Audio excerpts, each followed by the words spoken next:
وصیت چهلم: حقیقت فقیری.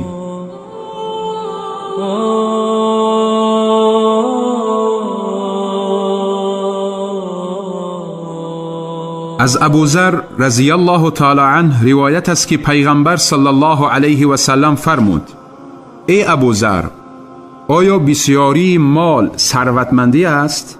گفتم: آره ای پیغمبری خدا. پیغمبر صلی الله علیه و سلم فرمود: به درستیه که ثروت حقیقی ثروت دل است و فقیری فقیری قلب است. شخصی که ثروت در دل آن باشد او را هیچ ضرری نمی رسد آنچه در دنیا روبرو می شود.